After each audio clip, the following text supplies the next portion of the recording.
Hi, everybody. Michigan here. I see Michigan here. Michigan here. I know it's colder there than here. Maybe not. Hi, Wyoming. We have everybody. Hey, um, good evening to everybody. Good evening. Can anyone see Sloan? Can you see me? I'm here. Mm. No, I had to get a bunch of stuff to drink. Niagara Falls. I had to get coffee. I had to run down the street. I had to get gas, all of that stuff, which I forget to do. I don't have enough hours in the day. I don't know how people make it through the day because I can't figure out what I'm doing. Orange County. Okay, Orange County, just down the road. Just down the road. Stella. Kentucky. Oh my God. Somebody tell me who's getting a manicure tomorrow. Come live and tell me all about that manicure. Really do. Please tell me about it. I want to hear about the manicure. These things are really good. This is like the third time I've had this sparkling icy pink grapefruit. I think I'm in love with it. I look lovely. Thank you. I haven't showered. I came in from running earlier, did a Facebook thing, and that's what I did. New York City, Calgary, Alberta, Wisconsin, South Florida. My hair are 2 inches, my roots. I know, right? The root thing. Oh my God, what is that? Illinois, another 30 days. Yeah, I, I don't know what to say about that. It makes me insane. It just makes me, everything has caffeine that I own. If it didn't have caffeine, I don't think I could be alive, quite frankly. I understand how the drug addicts feel because I'm one, but for caffeine. Okay, sorry. Oh, I'm not flawless. I'm full of wrinkles. You just can't see them in the, wherever I'm sitting here. I sit with the light on me. So, and then see more caffeine, Starbucks. Okay, so addicted to sugar. I'm addicted to sugar too, but I swapped it for caffeine. Sugar, Yeah, I can't not drink caffeine. Sorry, I need to drink caffeine. If I don't have caffeine, I feel like I'm dead. I feel like the earth has shut down and I'm dead. I need caffeine. How would I get up in the morning? What would I have to look forward to? Sweden. Okay, cool. Yeah, I love tea though too, but tea has caffeine. People are fooled. People are fooled thinking tea doesn't have caffeine. Okay, Australia, Kitchener, Ontario. I know all of these places. Well, I know the Canadian places. I need dark chocolate. Me too. Oh, my makeup. Thank you. I just threw it on again. I tend to wear purple because my eyes have some green in it. So that's what I do. But I've been pretty much wearing the same makeup since I was 12. Lancaster. Oh my God. I was just there for the poppies. Beautiful poppies. Me and Lila went to see, and whipped cream. That I love. We went to see the poppies. So pretty. Thank you so much. Oh my God. Thank you. Okay. Arciella. I hope I said that right. God, I'm going to slap myself right in the head. Yeah, me and Lila went to see those beautiful poppies in Lancaster. How gorgeous is it there? Absolutely gorgeous. Let's see. Pull up those poppy pictures. I mean, absolutely incredibly beautiful. Like, look. Just beautiful. That's Lila and the poppies. Just beautiful. So beautiful. Aaron Carter lives in Lancaster. Well, he's got a lot of poppies out then. Absolutely beautiful. And then I have a big Starbucks water. I always drink my coffee with this big, huge water. They think I'm hilarious. I fill it full of ice, so I drink it all day. That's what I do. That's how I keep hydrated. If you drink dehydration, you have to drink hydration. It's a big process here. Okay, so that's cool. All right, so it's 100 degrees almost in Los Angeles. So I hope everybody is out doing what they love and ignoring the powers that be. I can't believe that these people, it's always a balance. It's annoying, I know. But see, we're going to have to boycott Starbucks soon because they're doing their beans in China. I'm so upset. Like, can't they just come back US side? Why do they got to stay in China? Okay, wait. What's the agenda for virus immunization? Control for what? Well, you say control for what, but why would you want to vaccinate everybody? What would be the point in that? Why would anybody want to give all the people on the planet Earth the same drug? So, like, why? Really? I know. I'm so upset that Starbucks is roasting beans in China. I don't know if it's roasting or processing them out of China. I've got to find the article again. 30 degrees in Michigan. Well, it was 90 plus here. It was almost 100. Like, it was 90 something mid-afternoon and it dropped back. But it just makes me sweat. And then all night I'm sweating because your whole house gets, like, on one side of the house, it gets really hot.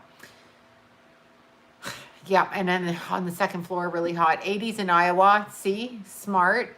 I mean, hot, not smart. Yes. Wait, convert to Celsius. I don't know. Leo, there's a Leo with a lion face. Okay, yeah, the heat. Somebody has the heat on. Oh my God, I would kill myself. Sorry to finish this. I just have to drink it because I'm obsessed with it. It's good. Yeah, I don't know what the obsession is with everybody putting things in people's bodies and deciding. But you know what I can tell you? I can tell you that in life, and I learned this when I was really young, I was really lucky. I know that pineapple icy drink, yummy. Yummy. I was lucky for some reason because I knew by the time I was 20 something that if you let your body get out of shape, like if you do drugs, like not that I wanted to stop. I can be a real asshole. It's not that. I can be the worst asshole on the planet. However, I just knew that if you let your body run down, then they get you on medicine. And if you're on medicine, you're under their control. And I really didn't want that. I didn't want to be forced to take medicine. Yeah, I didn't want to be forced to do that. So I didn't want to be on blood pressure medicine. I didn't want to be on, cholesterol medicine. These are things I didn't want to be on. So I actually took care of myself from 20 onward. Other people were still doing their drugs and drinking and, all kinds of things. And they have problems when they're older and they get scared. They get really scared. And it's like, you know what? While you were having fun while you were younger, I wasn't. And so I'm not running around diabetic, worried about my cholesterol, taking high blood pressure medicine that I did to myself because they're going to keep you controlled with that medicine. It's very hard to know how to balance your body after you have to do that, right? It's very hard. And what they do is look at it in your business, whatever your business is. If you did your business every year, right? Happy birthday, Taurus. Tauruses. I love mushrooms. Magic mushrooms. Don't we? I don't know that I'm disciplined as much as I don't want to be controlled by people. I don't even think I'm disciplined because I'm quite lazy, actually. I'm very lazy, in fact. I would be on a couch, sleeping like a little sloth over there, eating chips, hanging upside down. Another birthday. Happy birthday. Another Taurus. More Tauruses. It's overrun by Tauruses. Tauruses. But yeah, oh good, that tea's really good. But what would happen is energetically what they tell you to do, medically speaking, this has just been my thing. The whole medical establishment is set up on like once you have a baby, you have to come. Happy birthday to your daughter. You have to come in once a year, even to get your eyes done. Like literally, you have to pay for another prescription, even if your prescription doesn't change, to get your eyes done, to do, another eye prescription, even if it's the same eye prescription. So they get you coming in. So all of the medical establishment is kind of like,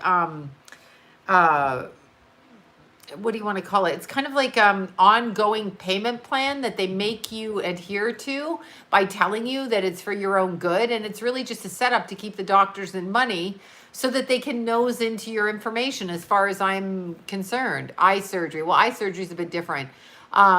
Is it the cataract surgery? John had that and it actually worked really good. Cataract surgery did anyway. But people, we get into a habit of always going to the doctor because they tell us we have to go twice a year. You have to go for pap tests. You have to do this. You have to get colonoscopy. I'm never doing any of that. I don't have to get any of that. And I will tell you something, literally. So John did not go to a doctor, okay, from I think when he was a kid he went, but he did not go to a doctor until he hit his 69th birthday. And they literally wanted to know why, because he wasn't in any records. He wasn't anywhere because he did his own shit himself, whatever that was. And they wanted to know why, and they were suspicious. No, I'm not doing pap tests or mammograms. I don't care. I know when I'm sick. You do what you feels right for you. I'm not buying in. I don't go to the doctor. I mean, if I'm really sick, I guess, maybe, but not really. I've had 2 pap test checks in 30 years. That's 30 plus years. 2. And the only other ones I had is like when I was giving birth, while I was giving birth, and I had home births, and really the midwife wasn't really pap testing. She was just getting the baby out. And one time she wasn't there and John was getting the baby out. So, yeah, the mammogram, just because they tell me that's what I need to do, I don't know that I'm going to do what they tell me I need to do. Literally, John didn't show up till he was 69, and it's only because he needed to get a hip replacement, and he needed to start doing that. And it's the only reason he went. And other than that, he didn't go to the doctor. I mean, he didn't really log himself in. I mean, who runs to the doctor every 5 seconds? They get you dependent like that. Yeah, no meds. You don't need meds. I mean, you shouldn't need meds. If you need meds, take your meds. But yeah, gallbladder's different. That's pretty painful. No, you can't avoid a gallbladder. It'll poison you when it blows up. It's like appendix, right? That will poison you. But yeah, I just don't care. Like, they tell you we can find cancer. I don't care. Like, that's me. And it should be my choice. It should be my choice to treat my body the way I want to. So this is what I'm not understanding. This is really what I'm not understanding. Why they force people to do things. They say it's for their own good, but they get money quarterly, 4 times a year off you. Even when you're older, they bill your insurance, right? So they get their money, their $200 a visit. You walk away after seeing them as if like you're feeling comfortable. They're not doing anything. It's 15 minutes. What is that about? That's about paying their Mercedes off while you are on, what is it when you're over 65? Whatever that is. I can't think of the name of it. The Medi-Cal or Medicare, whichever one it is, you're on that. And so you think they're doing you a favor, but you're freaking paying for it. And you're going in there 4 times a year. And who cares? I mean, it's ridiculous. Let's see. Can women have babies if... Oh, I didn't read that. Probably, yes. Anyway, what happens is we get Ouija boards. Yeah, I don't do the Ouija boards, but what happens is we get caught up in a medical system because they tell us this is what we need to do to live. What I need to do to live is live, and if I choose not to have intervention, then that's my choice, and I can choose to die because I have the right. So it's interesting, and then yet people who want to live, they kill. So it's just bizarre. They force people to do stuff like even you're forced to go to the the dentist every year. Oh, check for cavities. Well, I mean, in my case, this is a good thing because I have really bad cavities. But if you have good teeth, why do you need to go? This is weird. Let's see. Yeah, it is weird. Let's see. I do natural first 20 times. Yeah, exactly. Hello, folks. I know. Yeah, I don't know where that man is. Didn't I see something with him and somebody online? I'm going to look. Didn't I see, I don't know if I saw something. Let's see. Oh, well, he's posted a picture. Let's see. Let's see. Tom Miller, who made me the visit. Oh, well, now he's whining about the loss of somebody that he worked with.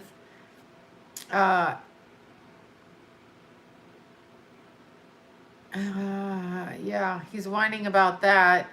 He's saying that whoever Tom Miller was, I guess the guy that changed his life. Yeah, see, here's what you get. People on his thing leaving all kinds of, I love it when I see people I know that comment on his thing, but they're commenting nicely like he's not who he is. And I'm like, oh God, how do I know these people that say these things on here? Anyway, you see a name that turns up, but it's quite interesting. It's very interesting what's going on. I would say energetically, I don't know. I feel like the next 2.5 months is interesting, but see, none of what's been said, thank you so much. That's Aaron. Thank you. None of what's been said, like, with the kids or anything, we haven't seen evidence of that. I know that there are things going on, but I can't for the life of me intellectually understand, okay? Yeah, of course he did. I can't understand for the life of me if kids are being rescued, why we're not being told that. So I don't understand. I don't get it. I don't understand. So I don't know what we're doing. I don't understand as a group of people what we're doing. But what I can tell you is human beings are being attacked right now. That's for sure. So we actually have to let ourselves free PDF. Yeah, Fiona Barnett. We actually have to stand up for ourselves because I don't have a sunburn. It's not a sunburn for the 1000th time. Whoever keeps saying that, it's not a sunburn. Okay, they rescued 4 in Australia, which is great. Yeah, I just don't know why we're not seeing it. I don't understand why we don't see it. Like if kids are being rescued, why aren't we seeing it? So it's a little bit disheartening. However, what I do know is unless people stand up for themselves, it's going to be very strange. That's what I will say. So it's going to be a difficult thing. I have no idea about Cher. I was never a huge Cher fan. I don't know. There's something about her I didn't like. Thank you. And two tacos. Wait, what did you say? Oops. I got to open this. Okay. Oh, I don't even have a clue because I can't take any more people. That's what I'm saying. Even the emergency, I should put it at $1,000 so no one books it. Because I can't really take people right now. I'm literally too busy. So I don't have an ounce of energy left for some reason. Yeah, I know. Does it matter if I look red? I might be could be my blush. I'm not out in the sun. I'm out in the night, but it's just hot. Maybe, I don't know. Could be my foundation's off. Whatever it is, it doesn't matter. I don't know. Do they pick on men like this when they go on camera? Do they go, hey, you look like this and you look like that? It's like, I don't know. Do you give a shit? Like I'm over 50. Does it fucking matter? It doesn't fucking matter, right? I'm not young. I'm not trying to date your ass. So who gives a shit? This makes me laugh. Like now they go after old women. It's like, stop, don't. When does a woman get a break, right? So when does a woman get a break from her appearance without being judged? Yeah, well, when you're older, there's no need to comment on older women, is there? Really? I mean, there really isn't. Let's talk mid-50s, heading towards 60. Is there any reason? Like, I don't know. It's always so weird when people say that. It's like, at age 30, I was like, stop talking about how I look. Because it doesn't matter. Like, I am truly convinced in society, if we didn't have mirrors for ourselves, it would be so much better. There you go. There's someone who's 59. I know it's weird when you're like this age and you're like, I'm just getting ready to like leave the planet eventually soon, whatever, who cares? And you sit there and it's like, people comment on you. It's like, I don't even notice that. I don't even notice that. I just do what I've always done. This is the exact same makeup I've always wear. In every picture, I wear this. This is what I wear. I still wear workout bras and the tops that I run in and workout pants. I haven't changed. I don't try. I don't fucking do anything. However, I am always confused why we are dumbed down to our appearance. Like it's the dumbest thing because I have no control over how I look. Unless you say to a black person, you're black, which you're not going to do because they're going to call you a racist. So it's like, I don't get it. I don't fucking get it, because you wouldn't say it to a black person, but for some reason, a white woman in her middle age, you're like, oh, let me comment on her. It's like interesting. Ooh, somebody's turning 52. 52. Yeah, I love turning 50 because I realize now I don't care. I don't care. When I was younger, it was very intimidating to have people like stare all the time. So I just really kind of hid. I mean, in my 20s, but now in my 50s, and I look at my 20s, I'm like, fuck, I should have gone out there and been naked everywhere all the time, all the way to 40, and cut it off at 40. However, I mean, people can't help how they look. You look like your parents. I look like my parents. I don't know who my father is, so I'm assuming I look like that, but I shouldn't be punished because, or commented on all the time because of how I look. It's so weird. It's like, I never go up to a black person. I'm just using black so you can see it. We don't ever go up to, oh, somebody's 19. Don't waste your youth on stupid shit. Somebody will be 60, 65. You look like your mom, right? I look 55, right? Exactly. I mean, yeah, they look 55. I mean, whatever. So literally, I look like my mother. That's all I look like. So it's no compliment to me how I look. I can't help how I came through. I really can't help how I look. So I find it, insulting, like, that anybody focuses, because they're not seeing the person. You can like how I look, I guess. That's up to you, but whatever. I don't take it seriously because soon we'll be dead. Like, when you're over 50, like, you're really close to dying. Most people don't live past like 75, so I'll be dead soon. So there's no point in giving a shit. So I'm going to enjoy myself. Wait, I'll be 44, May 18th. Another Taurus. Okay, thank you guys. Yeah, another Taurus, 50. I know. When I hit 50, I was shocked. Don't die on me. Well, I didn't mean I'm going to die right now. I meant I am going to die soon. I mean, sooner the better, really. It's not a bad thing. Like, it's just, at a certain point, unless you have purpose, I don't see the point. However, it's God's decision. I'm not going to kill myself. 27. Oh my God. I remember being 27. What was I doing at 27?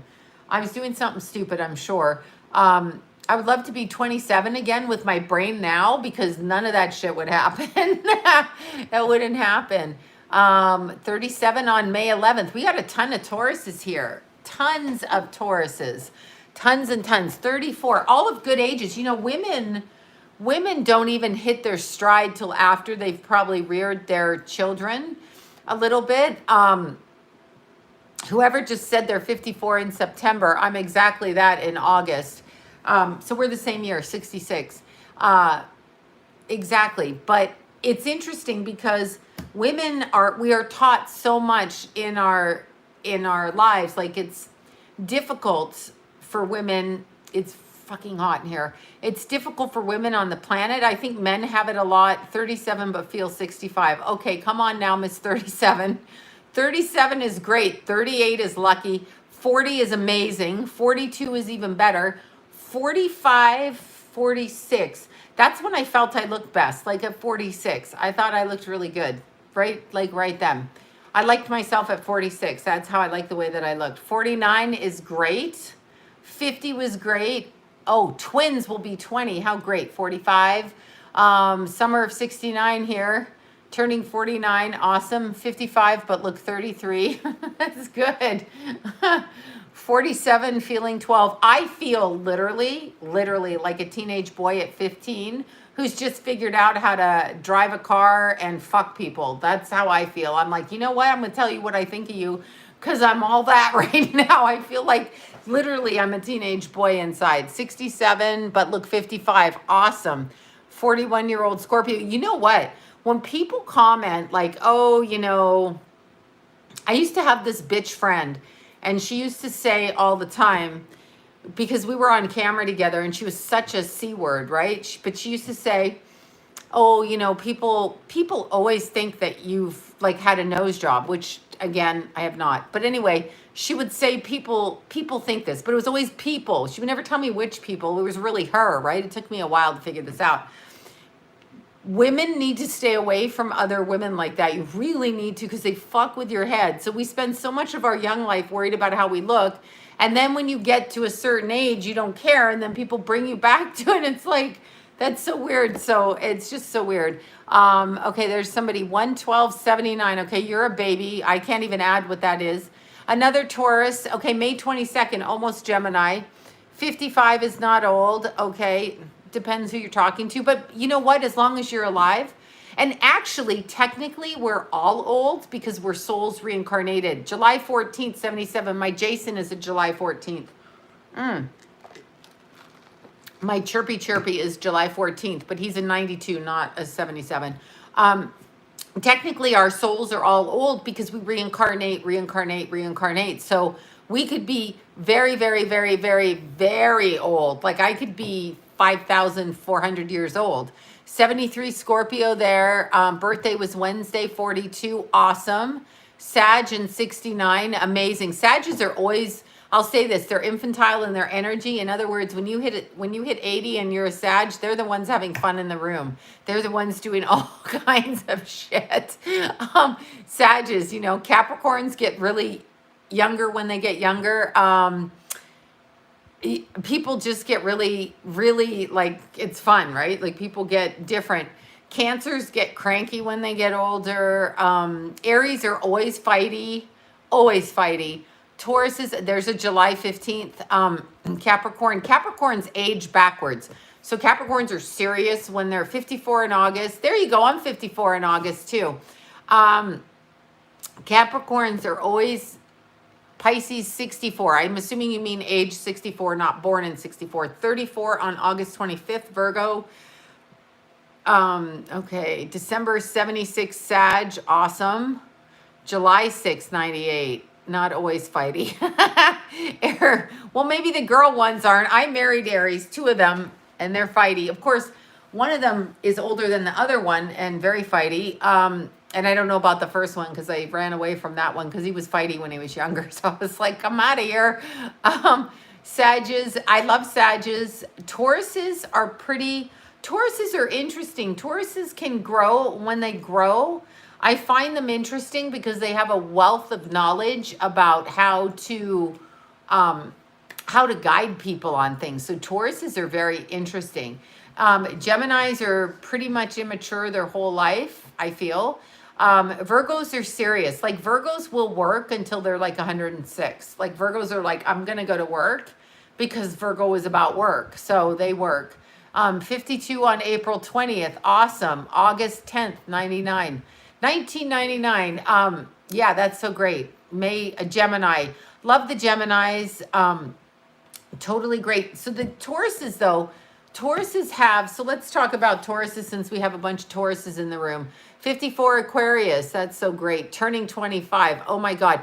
You know what, if you are young, before I go into Taurus, if you're young, don't be in a hurry to get pregnant. Don't be in a hurry to do anything because it will happen and you don't need to rush and you don't need to get married because you think that nobody else is going to love you. This is a lot of my young clients. There's my birthday, August 15th, 98, but I'm not in 98, I'm in 66. I wish I was born in 98, but then I wouldn't have my Jason and my Keithy. Okay, so Tauruses. So we have Tauruses, right? So, okay, let's talk about the sign Taurus. Taurus is one stubborn-ass feminine earth sign. So Taurus has an ability. It's an earth sign, and it is ruled by the planet of Venus. However, Taurus is also ruled by the earth sphere, okay? Thank you. Okay. Okay by me. Thank you. Thank you so much for that. Taurus is ruled by the earth. So Taurus has an ability to understand everything on the earth, meaning how to make money, how to maneuver on the earth. Thank you for that. You just scooted right by there. Thank you. Okay, in the green. Let's see who that is. Hold on. Let's see. Buy Starbucks before. There you go. The beans from China. There you go. That's what I did do. The beans from China, bloody Starbucks. Thank you, both of you. I was just seeing if you said anything. That's what I have to do. I have to quit drinking fucking Starbucks before they get their beans from China. So annoying. I hate that because I'm a huge fan of theirs and now they're ruining it because I can't buy Chinese. But Taurus understands better than most people how to maneuver in the mundane worlds, meaning by mundane, I mean the earth plane. So what we do in earth, what do we do on earth? Well, we're born, apparently, or hatched, or however we get here, and then we come onto the earth and we build. So we continue to build. Taurus is a master builder. They build from the ground up. So little kid Tauruses have a plan in their head. So they're like, when I'm 10, I'm going to do this. When I'm 20, I'm going to do this. When I'm 30, I'm going to do this. So Taurus is a continuum of building. Taurus also stops to enjoy things that it loves, because Taurus loves the things that it loves. Coffee, chocolate, sex, whatever. Tauruses are very, very sensual. So Taurus has a sensuality to them, okay? I don't know where the raccoons are. I haven't heard them. They're probably suffocating on the roof. The poor raccoons are probably up there going, God, it's so hot. These poor little it can be 117 in California, literally in the middle of our summer, 117 to 122. I've gotten in the car and it's been 122 freaking degrees, literally. And you just want to kill yourself. But Taurus is ruled by the planet of Venus. So Taurus likes all of those things that are nice in life. It likes nice food, nice flowers, nice dinner, nice makeup. It likes to do everything that is Venus-like. Nice sheets, cashmere sweaters, all of those things. And Taurus, the one thing with Taurus is they are very, very, very focused on building. So they don't approach anything, not their relationships, not their child rearing, not their schooling, none of those things without an end goal for them. Taurus does things. Tulip's not here. She's with her baby puppy Jack. She's down with the boys with Jack and probably with Lila right now. But Taurus, ruling planet is Venus. So keep in mind, Taurus goes between building and doing what is central to them, building and what is central. Now think of the story, I've told this story of Ferdinand the Bull. So Ferdinand the Bull, he was in the field in Spain. I don't agree with bullfighting, just so you know. Anyway, it's the story. I didn't write the story. So the bull is in the field and he's beautiful. He's majestic. He's lovely. When you look at Taurus characteristics, they rule the shoulders and the neck, okay? So your Taurus people have this kind of beautiful neck, and they have strength in the upper body, and they have eyes, and they have, of course they have eyes because they're people and they can see, but they have these eyes that look very kind, and their eyelashes are beautiful. So they have these effects to their appearance that make people, I know, well, they do have eyes, right? But they have effects to their appearance which make them very, very attractive. Well, Taurus wants what they want. And remember, its opposition is Scorpio. So Scorpio is where you're getting the manipulation. However, Scorpio can be like Taurus and Taurus can be like Scorpio.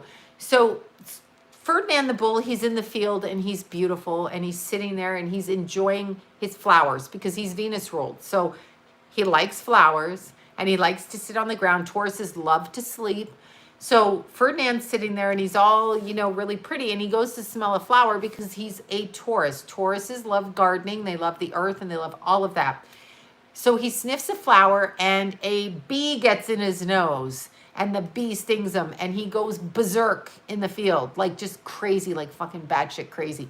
The matador walks by and goes, oh my God, you, Taurus the bull, I will get Ferdinand actually in this instance, but he says, I will bring you and I will fight you, probably an Aries matador. And he brings the bull all huffing and snorting and like this, and he brings him into the field. And I married a Taurus moon, most stubborn thing I've ever dealt with in my life. Just want to bang my head against the wall. No offense. I didn't marry you, so we don't have this issue. But anyway, Ferdinand is, thank you so much for that. Heaven 1 VA. Libra sun, Virgo rising, Taurus moon, stubborn as shit.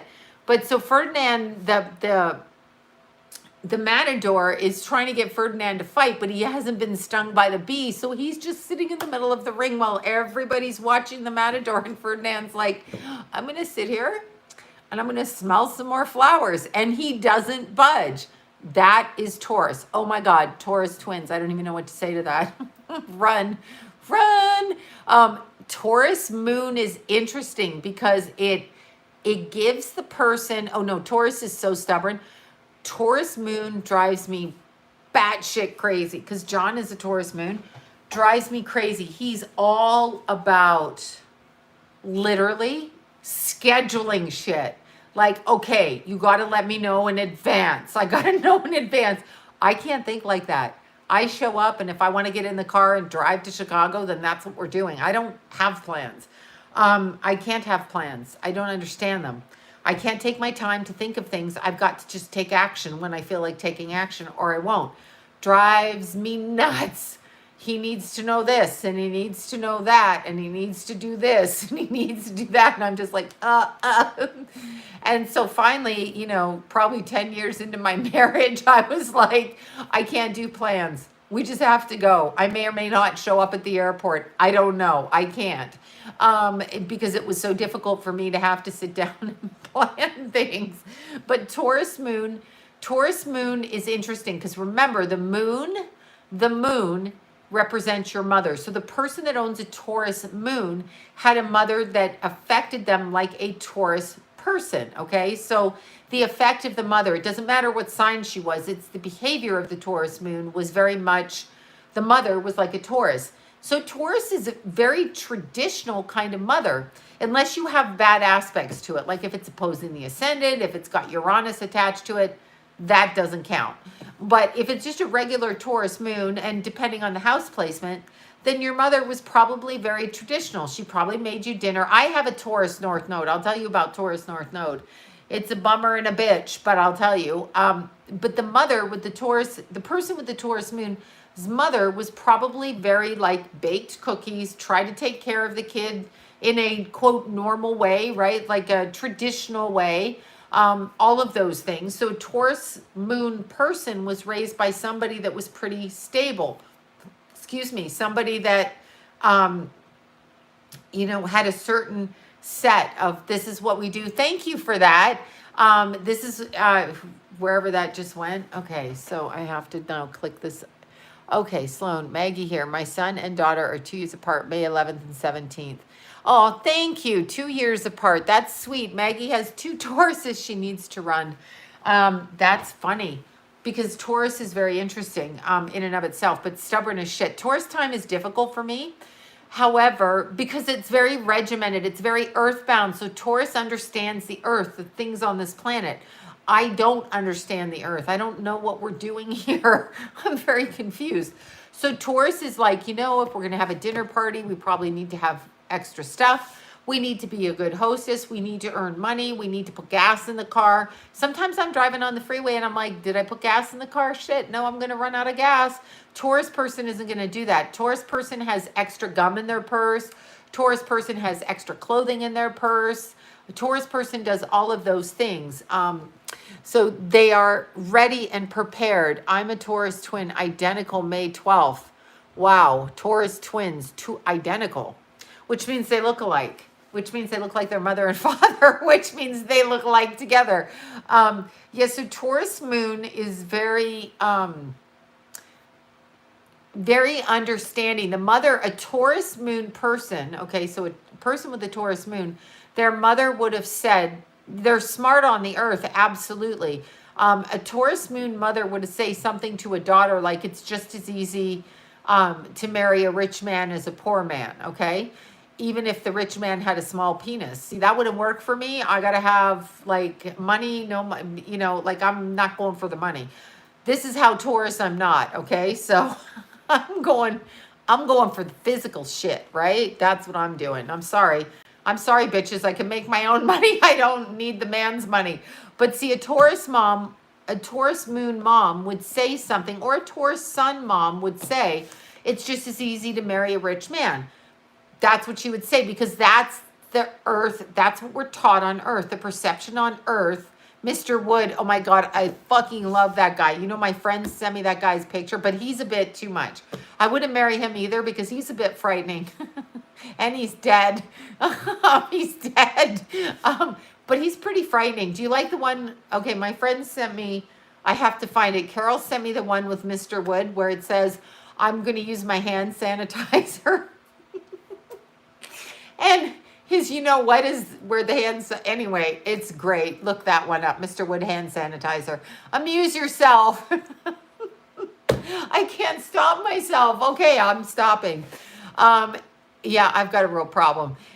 I need a support group. But anyway, Taurus Moon moms would say stuff like that. Taurus Moon moms would say, you know, when you have your friends over, put fresh flowers out, make your bed, you know, offer your guests cookies, make them cookie. Like very Taurus. Taurus and Cancer moons have pretty traditional mothers, providing that something isn't aspecting it in a negative way, okay? Providing that. So Taurus moon is a good moon sign. I mean, it's pretty well rounded. I mean, when they get mad, they get mad and they let it sit there. And then one day you turn around and they're like, like this blowing up and you're like, whoa, back off, Taurus. And it's like literally you can almost see their nostrils flare and they get fire like this and they're ready to charge you. But just as quickly, they get over it. Thank you, I think that's it. After they get mad, they get over it. Now, Taurus is very literal to what's going on. They expect good grades. They like to be good cooks. They are masters of all. I mean, Jim Morrison was sexy as hell, right? With his Taurus moon. Sexy as shit, right? But that Taurus moon was that stubborn shit. When you look at Jim Morrison's face, you can kind of see Taurus there. But the Taurus moon was that sensual shit where he liked to do his drugs and shoot up and then, you know, wear those leather pants and like expose himself. That's the fun side of Taurus moon when it's high. All of that kind of things. But when you look at Jim Morrison, I see Taurus in the face. Like I see the hair and the Taurus and very good looking man. The Taurus moon can be very stubborn. It also has an expectation of the type of woman that they're going to marry. So they're going to marry a woman who presents themselves much like the mother did. Like there's a similarity there with it. Taurus sun is a little bit different because of course they can have a different moon sign and a different rising sign. So Taurus sun, what Taurus is born karmically to do, a Taurus moon. Yeah, I married a Taurus moon is all I can tell you. First time around, I married an Aries with a Scorpio moon. Second time around, an Aries with a Taurus moon and a Scorpio rising. Yeah, that's right. I just flipped it backwards like this. So yeah, very interesting. But a Taurus sun. So all the people, all the little Tauruses on the planet that are coming in. Oh, a baby birthday. How cute. 22. Master number 22. I love the babies when they hit 22. They're not grown up. They're still babies and they still need their mom's love. Even though they won't let me near them, they still need their mom to love them. Oh my God, my poor son, a Taurus as well. No, Taurus comes in specifically. Taurus incarnates. Understand your chart is its individual self. But each sign has a karma, a group karma to it. So no matter if you're a Taurus born in Nova Scotia, a Taurus born in England, a Taurus born in China, it doesn't matter. Taurus comes in with a particular, I use Tropical Placidus charts. I used to use Tropical Coke, but I use Tropical, it's not Coke, but I say Coke, it's Koch, but whatever. Taurus comes in, the karma of Taurus is to build. So in this lifetime, Taurus has taken their confidence and their self-assurance and they've come to the planet to learn how to build. So Taurus is building in this life. Their goal is to build and it's on the earth plane. So it deals with everything that is earthbound, which is, you know, your job, your work, your money, your 401k, your family, your house, your white picket fence, your garden, your planting, you know, your radish garden, I know. I made a mistake. I mean, I'm sorry. An Aries with a Scorpio rising and a Taurus moon. Talk about I have plans and you need to follow my rules. Dictator. Didn't work though because I just pretend I can't hear. Yeah, my first husband was a Scorpio moon. So it was the exact flip in both Aries. Taurus rising, Scorpio moon. Then the second time around, I married Aries, Taurus moon, Scorpio rising. The same thing. Unless we do it, we marry the same thing. Like it's fascinating. Capricorn moon. Capricorn moon's a little bit different. Yeah, I am a glutton for punishment. That's proof. And just because you're psychic doesn't mean you can. I'm still married, so.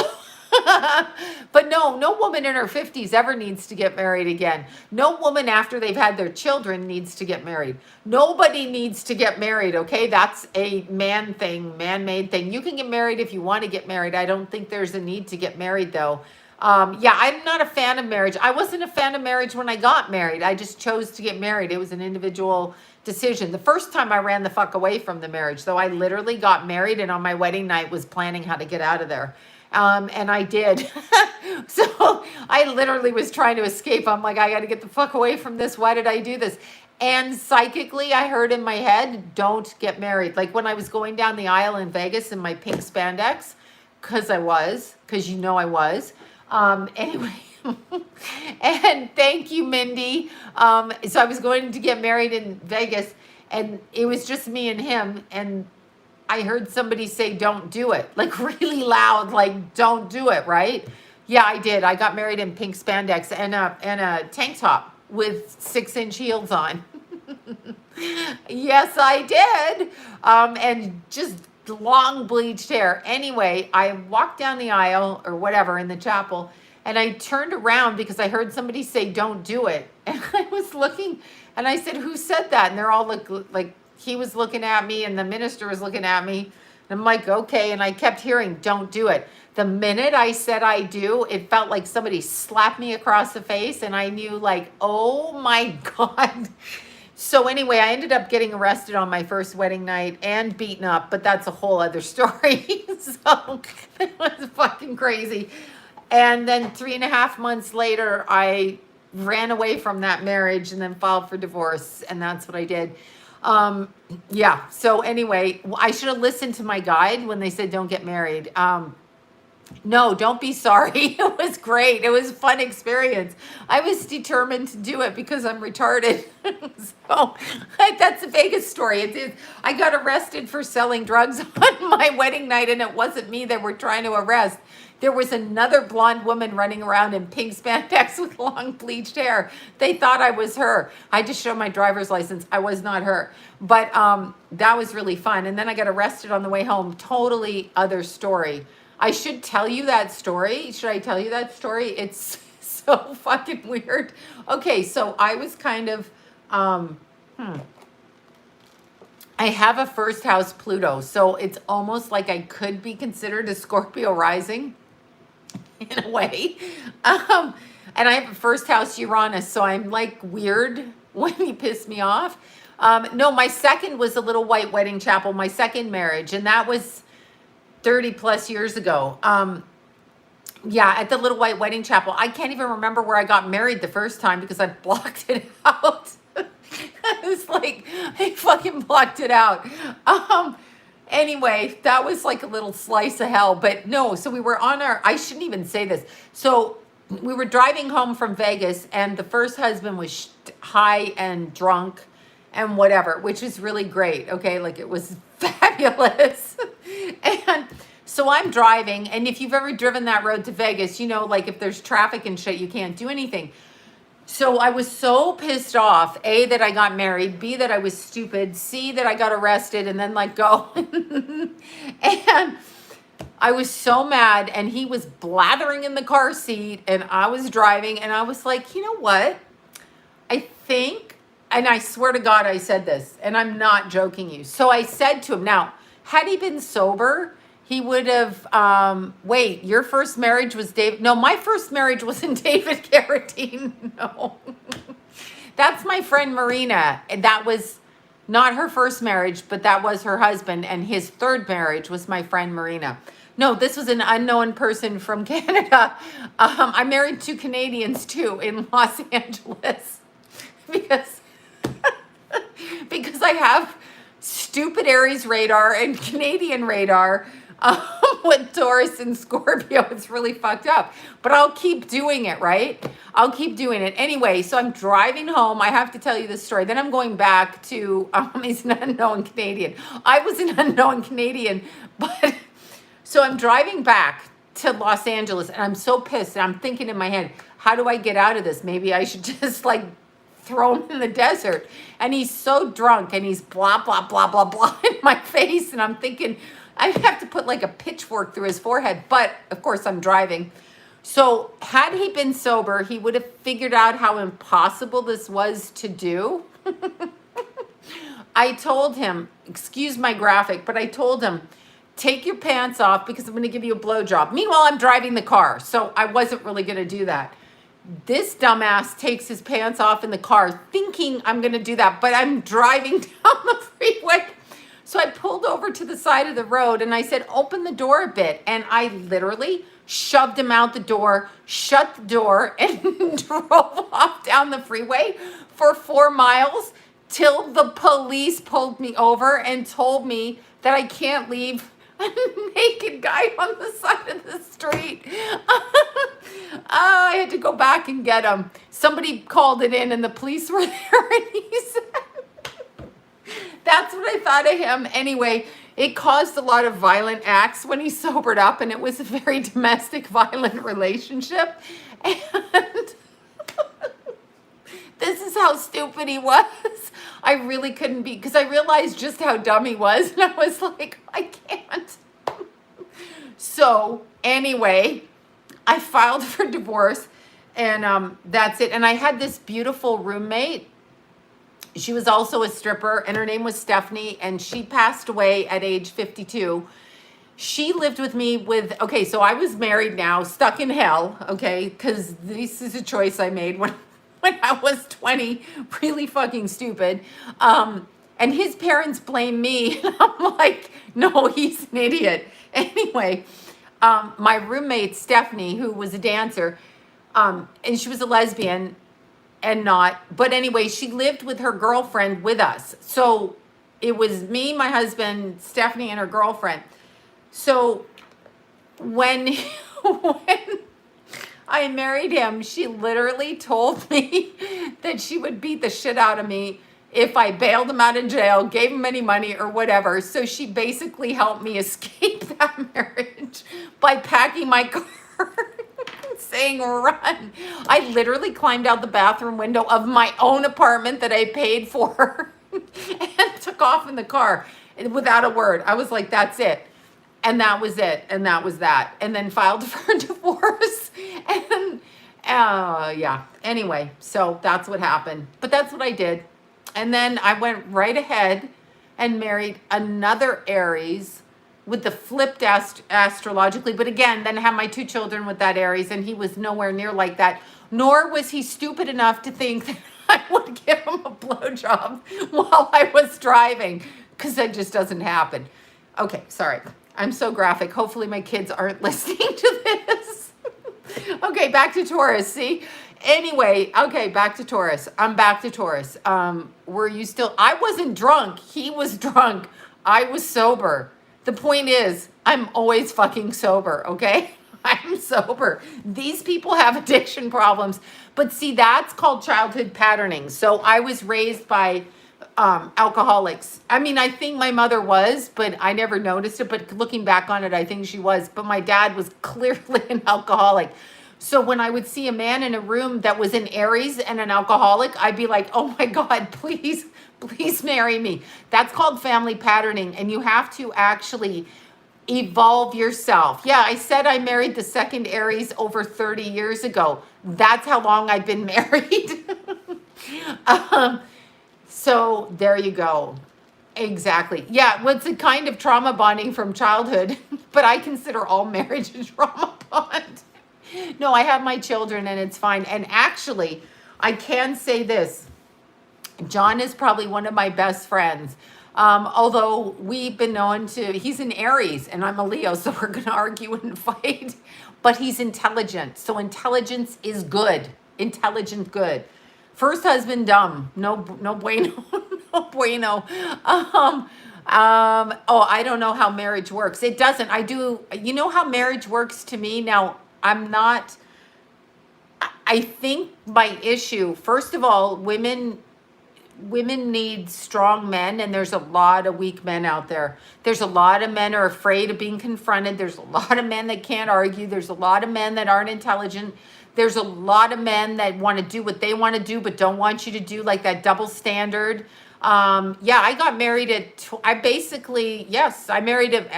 got married, married and divorced, and married and divorced shit within 2 years. Yeah, not smart, but I did it. I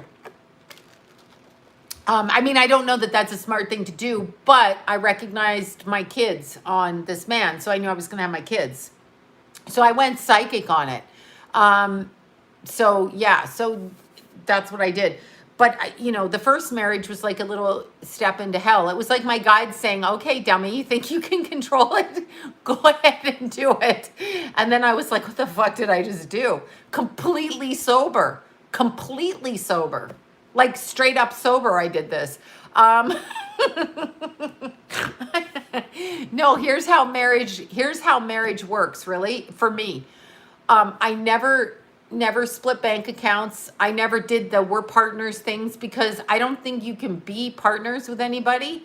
I did, you know, I guess if I got to do, like at first when I was married, I was scared I'm talking to my kid's dad. I was like scared because like he was serious and he had like the moon in Taurus. So like I'm quite sure I disappointed him a lot because he expected, I mean, he married a stripper, so he expected a certain person, and then I turned out to be like this hippie earth person. And he was like, where's the G-string? And I'm like, fuck that, I hung that thing up. I'm not gonna wear that. Fuck you, I'm going out running. So I think that, you know, I think there's a perception of people when you're younger. Yeah, absolutely separate bank accounts, separate life. I don't feel the need to like, I don't feel the need to confide in everything, so I kept myself separate. But that's from a lack of trust of men at that time. We're good friends, and there were good intellectual conversations. But really, you have to live your life. And what I found with marriage is it is a G-strings. Yeah, does anybody wear those? Like, why wear underwear anymore when it's 117 out? Who cares? This is why necessity are waxers, right? That's a fucking necessity. Why does the governor not know that? That's right, because he's not looking at women. Sorry.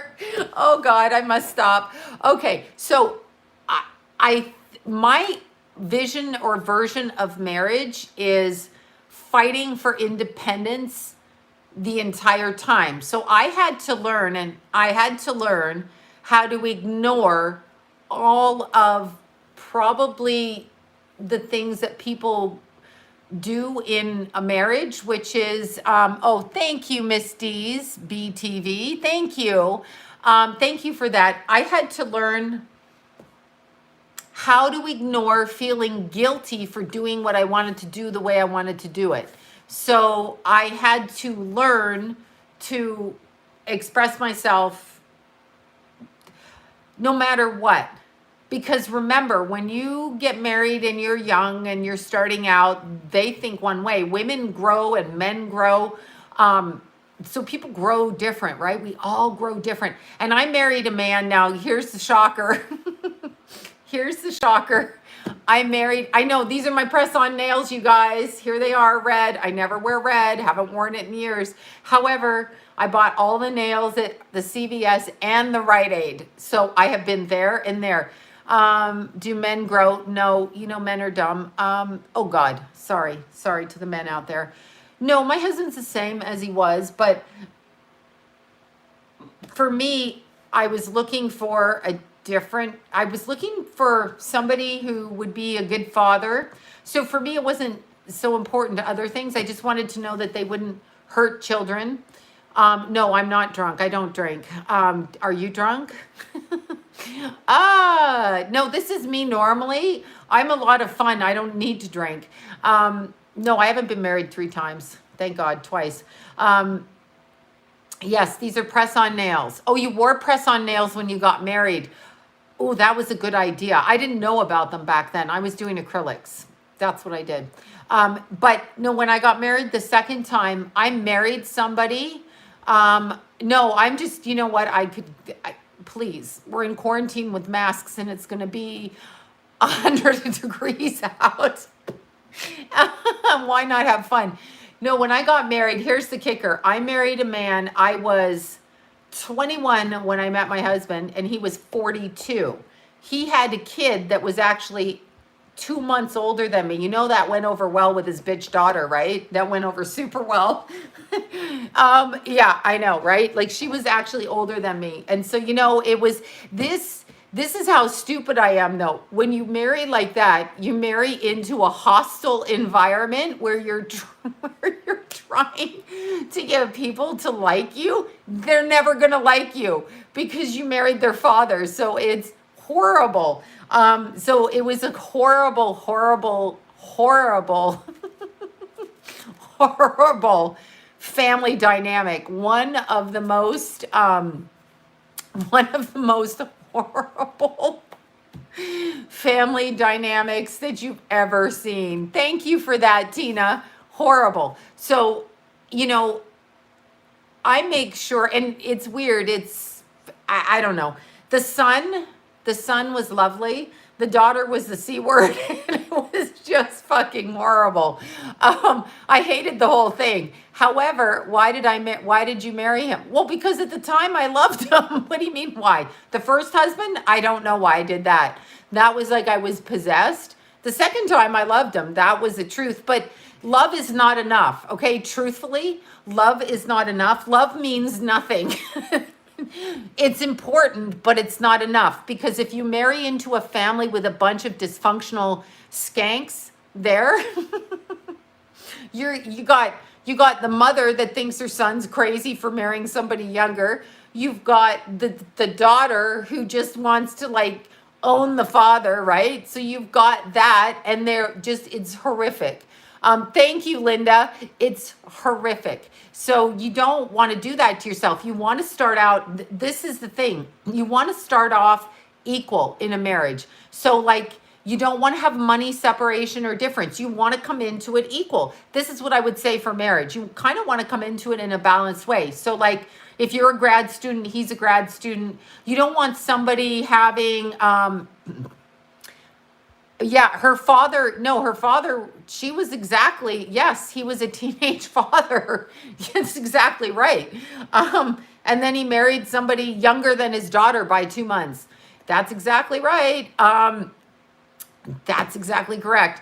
But yeah, but they weren't nice to me. That was the problem. And everybody defended their right to be mean. So it's weird. That is also family patterning. So when you grow up in a family where you are scapegoated, right? Whatever, you're going to marry into it unless you've cleared it. And I didn't clear it, but I've cleared it now. So no, don't feel for me. I had to learn it. It was interesting, but I learned how to fight like a tough bitch. And it's interesting. It won't happen. And I don't treat other women that way. So anybody who my boys decide to date, even if they were 30 or 40 years older, even though I would be gagging in the bathroom by myself, I'd be throwing up in my mouth, I wouldn't say a word to the woman, because it would be my son's choice. It would be my son's choice. So I wouldn't do that at all, ever. Thank you, Michelle. I would never do that. I wouldn't treat another woman like that. I would not insult them. I wouldn't do it. I just wouldn't do it. It wouldn't. They can eat cake, right? Let them fucking eat cake. Exactly. I'll eat the cake. Yeah, I wouldn't do it. It causes a lot of problems, and you get blamed for stuff, and you get blamed for everything because you're younger. So it's kind of funny. But if I learned anything from marriage, I think marriage is the ability to coexist within an independence of your personality. So I think people have to look at marriage as not two people coming together, two people existing and being independent and allowed to express themselves as they truly are without being judged, without being held back, and without being like tortured. And if you can find me a marriage like that, then I'll applaud it. But I don't know. Yeah, I don't know about 50-50. Like sometimes somebody's going to be, oh God, your mother-in-law was schizophrenic. Mine was just a bitch. Actually, she was not, she was good. Well, no, I found out what she said about me behind my back, but so she was a bitch, but schizophrenia is a bit different. That's a little bit of a hard thing because schizophrenia is, that's a whole other level of something. That's a whole other level of, crazy. I was very opinionated. Jewish mother-in-law. Yeah, that's difficult too. See, I'm not, you know what I am to my little Kenna? I love my Kenna. So whoever comes to my children, I'm going to love them. There's not going to be an argument for me. No matter what they do, you will not hear it from me. You will not hear it from me ever. You will not hear it from me. Never. I just won't do it. I will love all of the girls. I don't care what they do for a living. They could be nuns or they could be prostitutes. I'm not saying a word because again, whoever my children pick is who they pick. I love my Lila and Kenna. You know that. I love Lila and her mom to death. To death, I love them. I will never say anything bad. Even if they've been naughty and like ate my potato chips, I will say nothing. Okay, back to Taurus. That was a long-winded diatribe over there into the marriage hell. But actually, I think that marriage is more of a societal thing. I love Lila so much. Yeah, I love her so much. She's a strong, independent young woman and very psychic and very smart. And she's going to need a man her equal, and that's probably not going to happen on the planet. Because men have an idea about women. We are to be domesticated, and I could never do that. I could never serve. I did serve dinners, and I did cook the dinners. I wasn't a great cook, whatever. I was a healthy cook, so that's not a great cook, right?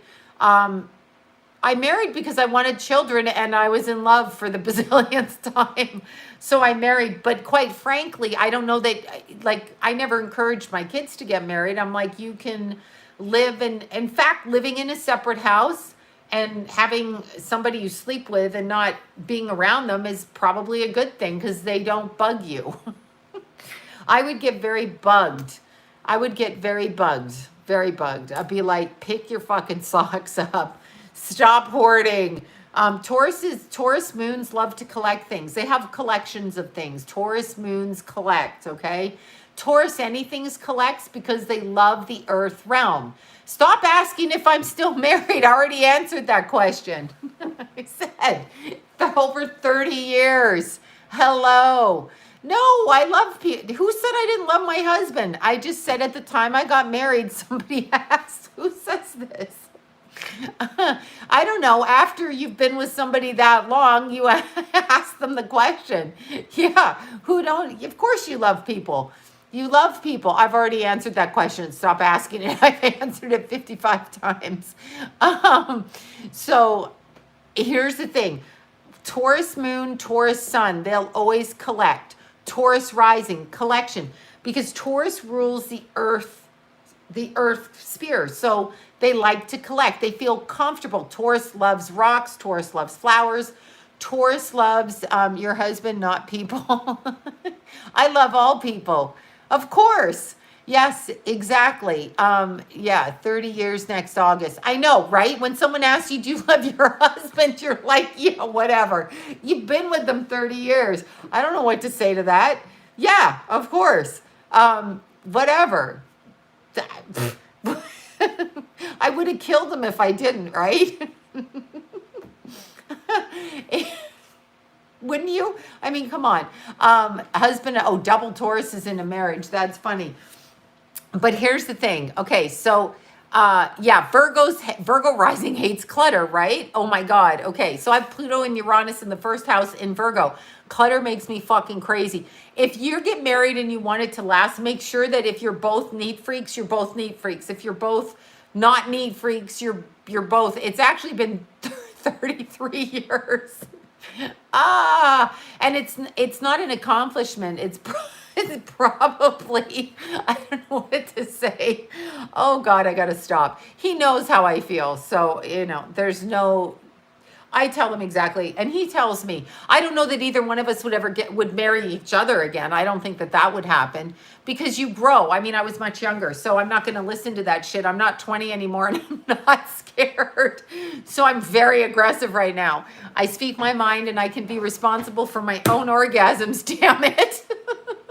Women got to be strong. We can't wait for the men. But anyway, I've got to stop. I'm like a crazy person.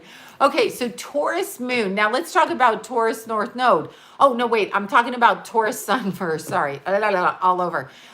Taurus Sun, the Taurus people, all of the, let's see, married 50 years, like the orgasm statement. Well, I'm responsible for my own, and I will make sure that I get them. I don't care if you've tired and you've worked all day. Don't care. I have a whole collection of vibrators. I can take care of myself. Thank you very much. Okay. Does it mean anything if your birthdays are on the same day as your maternal grandmother? 622, me 822. Oh, that's interesting. The 22. I'll explain that in a second after this. After the Taurus, I'm going to answer the birthday question of the same. I know it's true. I could tell you a vibrator story. But my sons would beat the shit out of me. Oh my God. Okay, so I'm going to blame my friend Barb for this. I'm telling the story. Anyway, Barbara Ann, we had a sex toy party. She had a sex toy party. So anyway, we bought a whole bunch of vibrators at the sex toy party because I own many. So we bought them, but this is the story. So I was at Barb's party.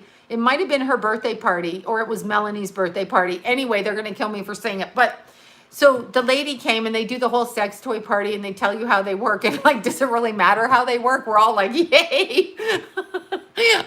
So the sex toy party's going on and it's really fun. And so we're all buying our vibrators and all of that shit, right? No, I'm serious. A room full of women and we're all running to get the vibrators. We're like, yes.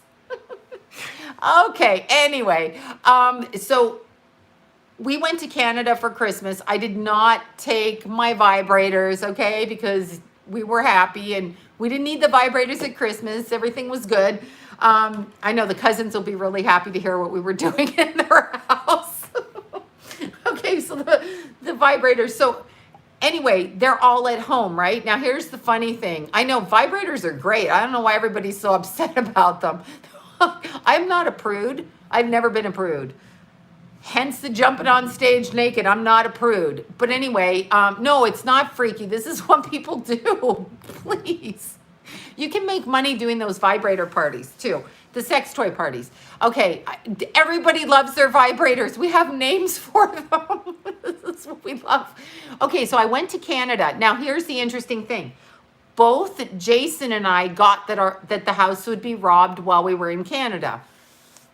So I boarded up the windows so nobody could not boarded. I covered them up like, with stuff so nobody could break in. This is how stupid I am. Somebody broke in through the patio door, right? So we get the call while we're in Canada. I have been the vibrators. Andrew's like,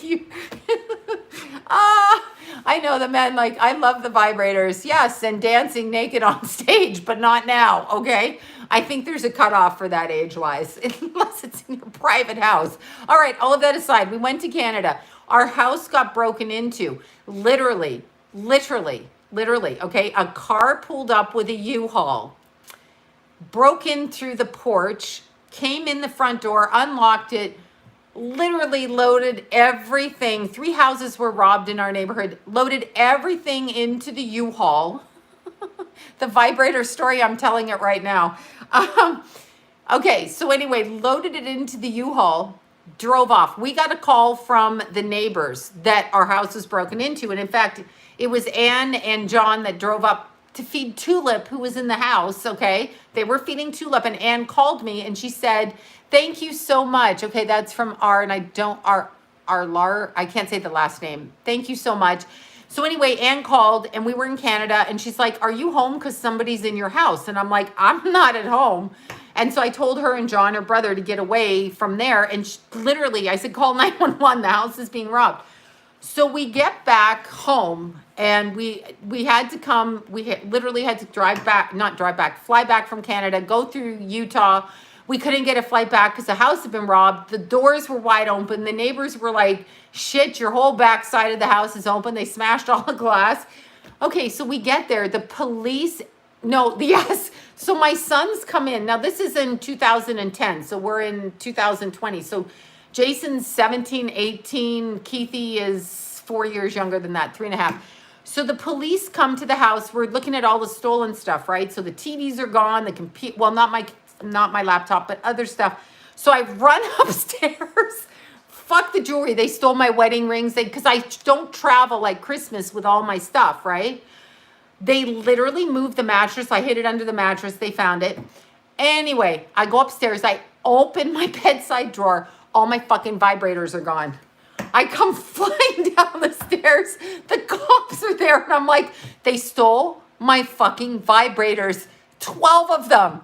My son is like, oh my God. And I'm like, no, there's a pink one. There, I put write that down. John's just like, Jesus. He's walking away. Keith is like, what the fuck are you saying? Jason's like, would you shut up? And I'm like, they took them all. I said, who's taking used vibrators? I knew who robbed us. I knew one of the people who robbed us. They took all my bras. They took all my purses. They took all our jewelry. They took John's coin collection, but I was screaming, where are my vibrators? I was so traumatized. I'm like, anyway, the cops looking at me like, did this fucking bitch just say this? Okay, so I knew who it was right away. And I'm just going to say this. It was, it's true. Jason was like, please, Mom, shut the fuck up. No, it was a kid. I should have let this kid drown. It was, the neighbor Ann saw the old neighbor's grandson coming out of our house and told me. So I knew. So I went on his Facebook. This is true. This was me. This is me as an adult. I went on the kid's Facebook. This is a kid I used to babysit. I went on his Facebook. I found his girlfriend. I put all across her Facebook page. When so-and-so comes home, and he uses that pink vibrator on you, just know that it's been up my blankety blank, and I put the word across there, and I put, by the way, the bra that he gives you in the purse, they're also mine. Oh my God. Anyway, I got blocked, and the police called me and said that I can't put shit like that on somebody's page. Anyway, yeah, so that's what happened. And plus they took my wedding rings, but I was more concerned with the vibrators. Okay, my children will never forgive me for telling that story, but it's really Barb's fault because I wouldn't have had all those vibrators if she hadn't have had the birthday party where we bought them all. I spent all the money. I'm like, here, take my money. Bring me those things. No, because it's special kind. And then, okay, so John, being the participant that he is in the marriage, he had a wholesale license. So he went to the wholesale vibrator shop and bought me back all my vibrators. Okay, I'm sorry. No, I didn't get the vibrators back because I'm not taking them back after that. No, we got nothing back. And in fact, they caught one of the kids that broke into the house. A different kid. There was like an Armenian gang, and then there was the grandkid up the street. And I'm still not sure why he was in the house. Maybe he was looking for us, and I don't know, whatever. But the police did come, and they found something, but they had taken like all our rings, like literally, and the coin collection. I had a beautiful ring that had been made, and I had collected stones. I had a charm bracelet that John made for me that had, it had Pluto on it. It had Keith's birth stuff. It had, you know, all of, each of the little trinkets all the way along through all my births and, you know, my psychic stuff. And it was engraved, and I had all of that. And it was very, it was just very bad that that got stolen. I was upset over that. The wedding ring can be replaced. Carol, it's the vibrator story. Carol knows who I'm talking about. It's because Barb had the sex toy party and I had to get like 12 vibrators and then they all got stolen. And that's all I told the police, literally. Where's my fucking vibrators? Oh my God, I came flying down the stairs. They took my vibrators, but they fucking robbed the house and took my vibrators. Who does this? That's the hygiene issue. I know Barb's the best. She is a Scorpio, so those kind of parties are very important. And it was Melanie. It was Melanie and Barb, and Melanie remembers. And there could have been a penis cake there. Not a penis cake with Mr. Wood, just a regular penis cake, okay? Because that's the shit we do. So anyway, long, boring story short, they did catch one of the robbers in the house. It was somebody I didn't know. Here's how they caught him. I went in my bedroom after I discovered my vibrators missing, and I saw a Red Bull on the nightstand. And I said to the cop, that's not mine. And he's like, well, maybe it's one of your kids when you left. And I'm like, no, nobody's drinking that shit in here. And they certainly didn't leave it in my bedroom, right? Here's the thing. When you leave town and you lock your bedroom door, they'll just kick it in off the hinges. So you're just like literally better to leave it unlocked. I locked the bedroom door. So Tulip had her area. And then Anne and John would come over and they would feed Tulip and take her to visit and everything. But she couldn't get in the bedrooms and scratch up everything, but they just kicked those doors down. But they found a Red Bull can. And do you know, whoever left the Red Bull in the bedroom, they did a DNA test and they caught the guy off of that Red Bull. And he was like 28 at the time. And he was in jail. They put him in jail and they wanted me to testify, but I wasn't going to get my wedding ring back and he was already in jail and I wasn't going to support, like at that point, why put a nail in someone's coffin? He was already at a very low point in his life. So I didn't, I chose not to do that. I wasn't going to get my ring back and all I wanted was my ring back. And my vibrators, but that wasn't going to happen. They were replaced. I'm happy to say life is good. Life is so good. I know. Barb's fault, happy endings. Hey, that's the kind of friend I need. I'm telling you. Girls, you got to have more fun. Every husband on the planet Earth is like, fuck that girl, turn off her YouTube channel. Are they going to ban me on YouTube? All I've been saying is about Taurus and vibrators. Are they going to ban the channel? No, but seriously, I'm responsible for my own orgasms. Oh, God. Okay, I'm sorry. Anyway, all of that aside. Okay, I'm sorry. I'm going to put that aside now and go back to my normal conversation. Okay, you know what I'll be doing later tonight? I'm just kidding. I'm so kidding. I'll be eating ice cream is what I'll be doing. Okay, I know. Well, you have to be responsible. You can't expect...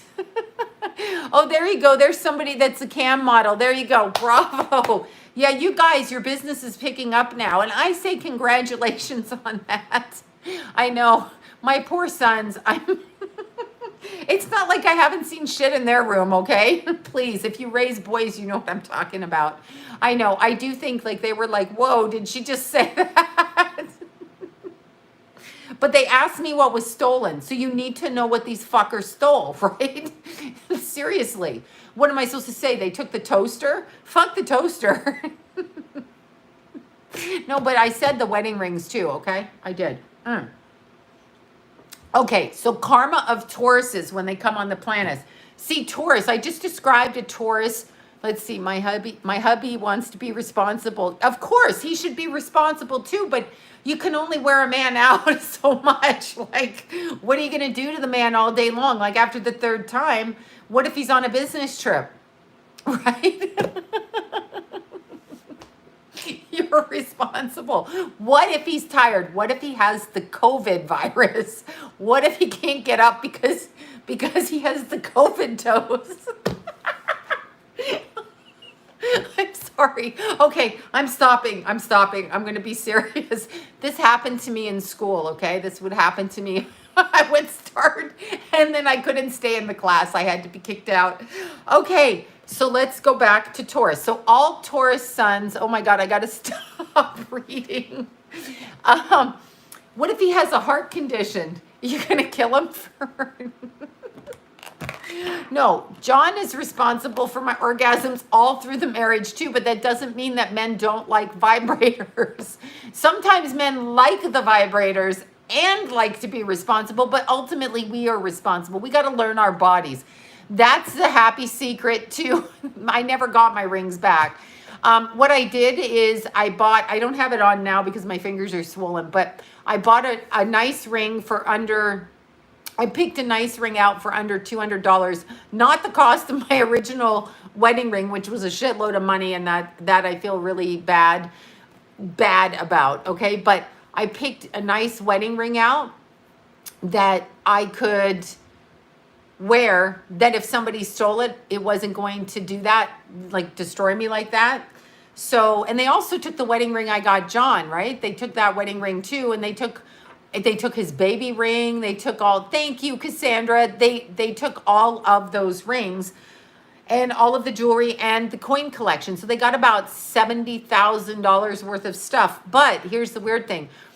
In our old house, we had everything. Now I'm going on a tirade on this. We had everything insurance-wise because he was a moon in Taurus. So moon in Taurus does things like insurance. But when his son passed away, we didn't put the insurance on the new house because we moved. And I'm not a Taurus moon. So insurance is like foreign. I was the one driving with fake driving papers for years that I photoshopped. Because why get driving insurance? You know, like, whatever. Just have something in the car to show him I didn't hit anybody. But he didn't get the insurance. So we didn't have everything insured. So we lost everything. We had to buy back everything. We didn't have the TVs insured. We didn't have the couches insured. We had nothing insured. So we actually got doubly fucked there and had to purchase everything back. So there was no insurance. We didn't even think to put it on the new house. I don't know why. Just shit happened and we weren't in the right mindset yeah, I know. It was an interesting lesson, but it's only stuff. See, he's a Taurus moon. It's not only stuff to him, but it's only stuff actually, and nobody got shot. Tulip was fine. Tulip hid. No, there's no vibrator insurance. Well, you could put that on. I have insurance now on my laptop, but I had my laptop. Oh, my neighbors saw everything. Do you know it happened in broad daylight on December 26th? My fucking neighbors saw everything. They said, oh yeah, there was listen to this. The people that robbed us, feisty little woman. Thank you so much. Oh, Lilith and Taurus. Interesting. I still have to answer the 22 going back and then all of that. But do you know that our neighbors, every single one of those bitch ass neighbors saw the U-Haul pull up to our driveway? Now, I'm not being racist here, but the people that robbed us were not white. They were black people. And so when I said to the neighbors, why did they said what they thought we were moving? And I said, so you thought our whole family was black? Like, I mean, what, John, me, Jason, and Keith, we weren't there, just our black family was there? I was like, what are you talking about? Like, we weren't there. It was like weird. It was like, so they're like, they were like, well, we thought those were your family members. And I'm like, the Armenian people you thought were too, that pulled up in the gangstermobile with the guns? Like, you thought, you know, I mean, that's exactly what they said. They thought they pulled up with a U-Haul. And guess where the U-Haul was? Right up the street at the bitch grandma's house. Exactly. And then when I sent the police up there, I said, this bitch knows it.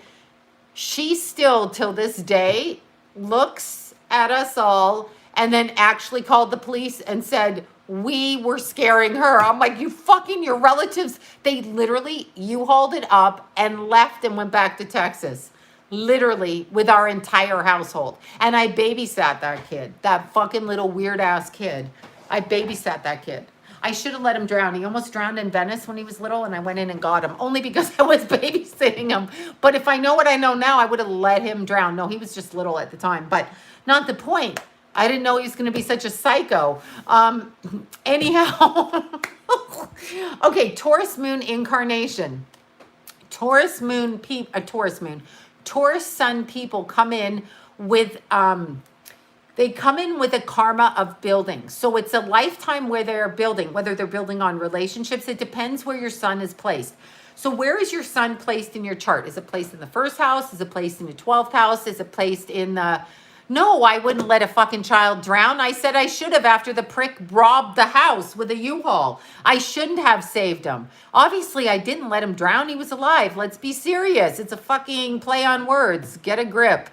It's afterthought after he robbed us of everything we owned on the planet with a U-Haul while we were on Christmas vacation.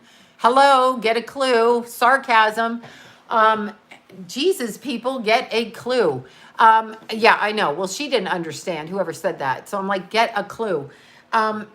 Anyhow, Taurus Sun comes in with a karma to build.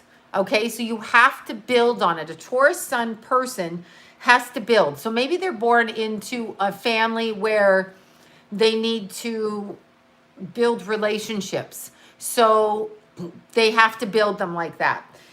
They learn how to do it. Maybe they have to build a financial. So they end up like, I can think of people, when I think of Taurus Sun, I can think of people that grew up in like countries where there were takeovers, where they lost, like maybe they were doctors, their parents were doctors, like in Cuba, and then they were thrown out of the country and they lost all their money and all their prestige. And so the Taurus child comes from that background, knowing that they had money, knowing that they had a certain amount of stuff in their life, and then they're born. And then when they're come from the family, it's all taken away, and they come to the new country and they have nothing. So they have to build. That is a Taurus. A woman saves you from drowning and you steal it. Exactly. That's not fucking right. Right? I mean, I did. I jumped in Venice Beach. Do you know how polluted it is? But I had to. He literally was drowning. And I think he was like 8. I think he was like 8. He's a bit older than my kids. But all 3 of my kids were there, and he's the one that couldn't swim, and I told him not to go in the water, so he disobeyed me then. Brat. Anyway, so Taurus Sun comes in to build. Taurus Moon comes in to build in an emotional way. And Taurus Rising comes in to build out of comfort, okay? So Taurus Rising comes in to learn and formulate by, yeah, he grew up to be an evil fuck, didn't he? Hopefully he's changed his mind. I mean, I don't really care now. We're talking 10 years ago. And it's fine. It's only stuff. It's not really only stuff. And nobody needs to go to jail for their whole life. Maybe he was on drugs, something. I don't know. I'm quite sure growing up with his grandmother, he was on drugs. So I'm quite sure that's where he went. His mother was a wackadoo and his dad was a wackadoo. And then there was the stepdad. So who the fuck, you know, who knows? But Taurus Rising actually has an interesting karma because they're the ones in the family that are expected to take over the family. So the Taurus Rising people are the ones that are the little kids that step in to be the mom and the dad, and like maybe the mom is sick, and so the little Taurus Rising kid is the one that's like, I can do this, okay? Okay, whatever. Whoever's talking there, stop with your nonsense. Nonsense, you guys, stop. I get to have fun. It's my freaking channel. I get to do it. I get to do what I want on my channel. Everybody else does what? I can't have fun on my channel. So the Taurus Rising Kid is usually one that comes in and has to take over the family because there's been some kind of an issue. So they're asked to be little adults in the family, right? And so the Taurus Rising is a little bit different than Taurus Sun and Taurus Moon. Now, let me see. I don't know. I know, I gotta have fun. It's fucking fun, right? I'm doing it my way, right? Someone asked if I was drunk. I seem drunk, I know this. Okay, so Andrew missed the blowjob story from my first marriage. He'll like that story, because that's a funny story. Not about me giving a blowjob, just threatening to do so. See, Taurus hits my North Node, and now my real personality comes out. Okay, so Taurus North Node is interesting. Taurus North Node, and I'm not a fan of it, and I'm an owner of it, but a Taurus North Node is born into a family.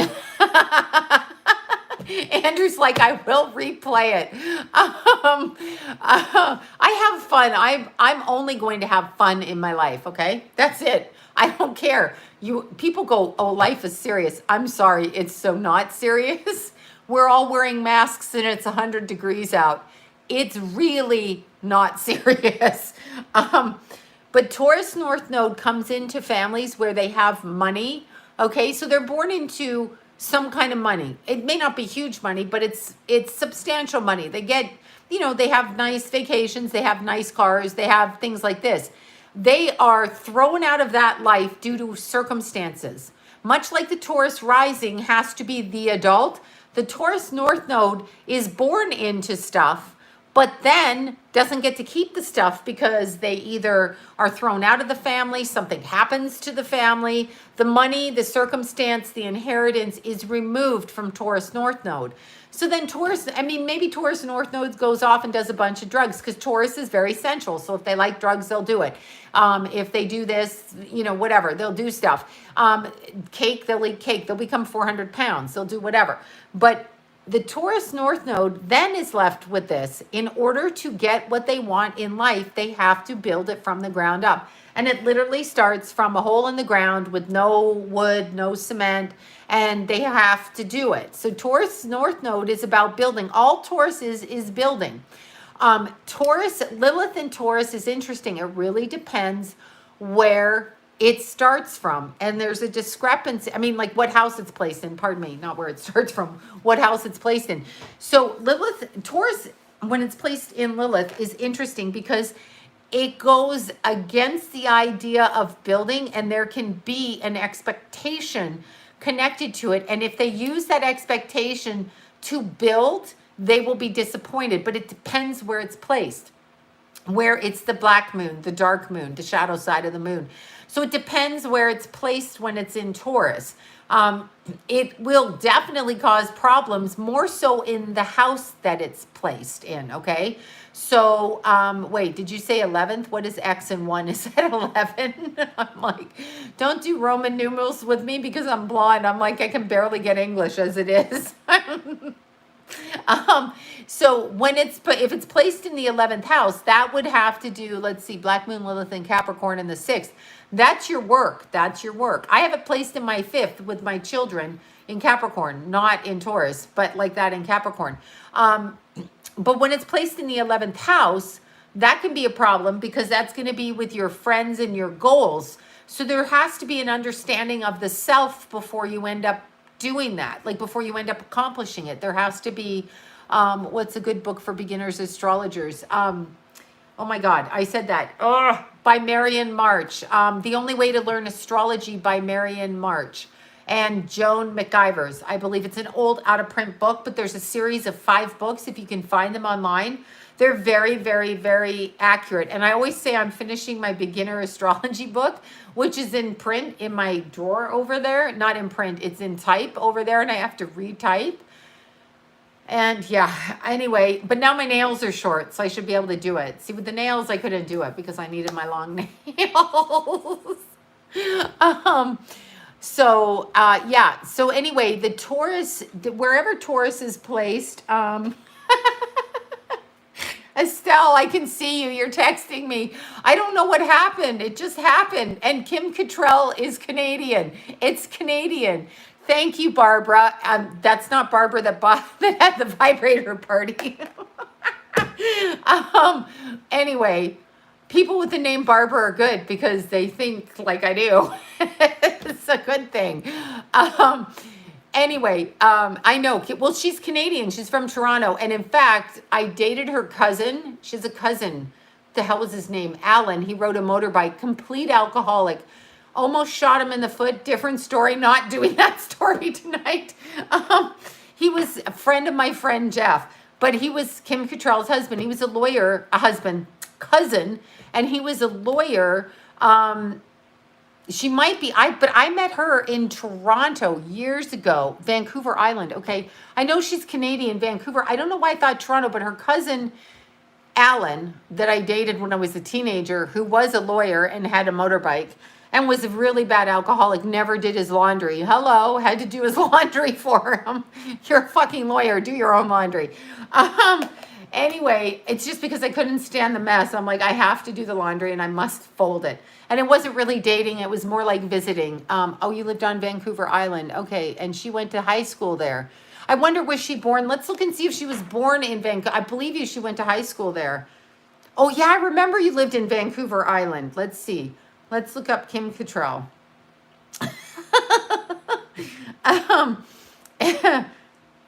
Okay, anyway, yeah, I can't talk about that. Okay, wait. Let's see. British-born Canadian. Aren't we all, though, under the Queen's rule? Who puts British-born Canadian? What does that mean? Is a British-born Canadian. Was she born in England and then reincarnated, relocated? That would be a reincarnation from England to Canada. Okay, wait. Oh, no, she was, you know what? She was born, I stand corrected. You're right. Liverpool. She was born in England. There you go. And then she must have reincarnated into Canada. Whole other thing there. They just think they're British in Canada. Oh God, I'm going to get all the hate mail. French Canadian versus English. Yes, born in the UK. I didn't know that. Oh God, look, she was in Porky's. You remember Porky's? So bad, right? Wasn't, what's his name? Potato eating John Belushi, right? Was it him doing that? Am I right about that? Can't remember. Think it was. I just went back to my childhood. I've got to stop. Okay, let's see. Personal life. Let's see. So she is British born. Okay. Okay. Why? Why did I just read this? Why did she date Trudeau's father? Stop. I can't. I can't hear it. I can't. Okay, wait. When she was 3 months old, her family immigrated to Canada. Okay, and then thank you for that. Yes, Porky's. Do you remember Porky's? And it was John Belushi. Oh no, Animal House. Shit. Okay. Thank you, Julie. Thank you for that. Yeah, I know but she dated Pierre Trudeau. She must have been 20 because, okay, however old she is now, wait, when was she born here? 56. So she's 10 years older than me. So she's 66. She looks good. She looks good. Yeah, she's hot. She looks good. She's a cutie. But she dated Pierre Trudeau. So he'd have to be in his 80s right now. Let's look up Kim Cattrall's chart. I think we should look up her chart since she's been brought into this conversation since we're talking about vibrators. So I think we should look up her chart. Okay. I spell it wrong. Didn't her brother just die? I think he did just die. I want to see why she dated Pierre Trudeau. I can't handle that. I'm like, oh my God, somebody in LA, free yourself. It's too hot to wear the mask. Get out. I wonder if, okay, she is a Leo. Is she a Leo too? Yes. She's a last degree Leo, but I want to look up her natal chart. I want to see her rising sign. She's 28 degrees and 28 degrees, 21 seconds of Leo. She is moon in Aquarius. Thank you for that, Jennifer. She's moon in Aquarius, which is interesting. We don't know her rising sign. I'm trying to look at her body to figure she's a fire monkey. Oh my God. Fire monkeys are fun. Think of monkeys because you've got your animal, right? So she's a fire monkey. Monkeys are naughty. They swing from trees and they do all kinds of things. Fire monkey is cool. She's a fire monkey. No, she's not on the cusp. She's 28 degrees and 21 seconds of Leo. That's not being on the cusp. Her sun is conjunct your rising sign. It is. That's why Estelle popped up and said I'm that character. The whole vibrator conversation, but it's true. And she's a Leo. We do that. We talk like this. I have no problem. Who cares? I mean, when I get to be 80 and I'm talking about vibrators, that might be very, very disgusting.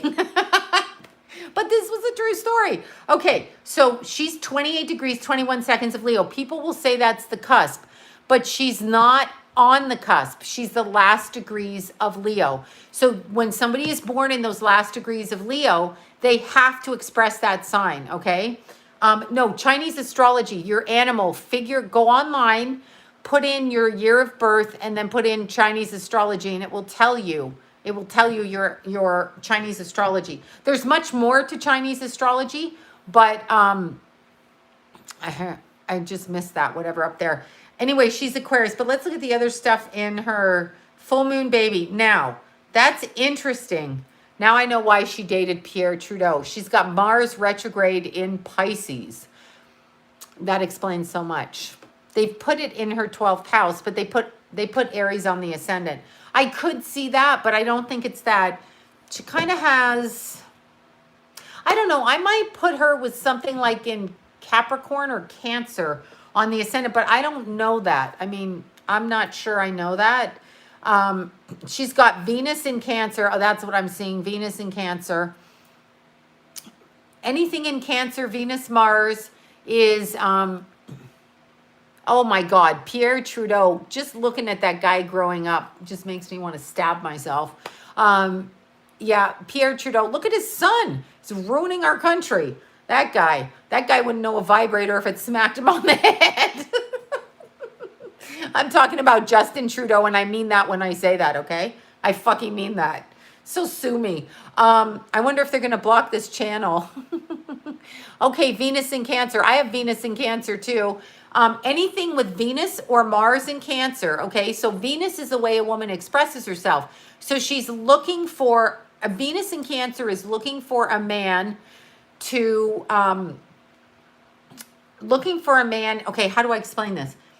It's the parent-child relationship, but I don't mean it in a negative way. What I mean by it is the Venus in Cancer either wants to cook and parent their lover, or wants their, like, not cook them, cook for them, and parent their lover, or wants their lover to be parental with them. So to caretake them like that. So, to, you know, look after them when they're sick, that kind of thing. And it goes back and forth with the Venus in Cancer. So it's a very nurturing Venus sign.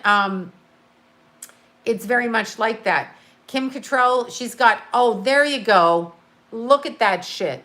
She's got Sun conjunct Pluto at 28 degrees. That's some mediumship. And I think her father was probably, when I'm looking at that, she was probably born into a family where her father was in the military. And I don't know that, but I'm thinking some governmental official, because it's literally Pluto on the sun. That's intense as shit.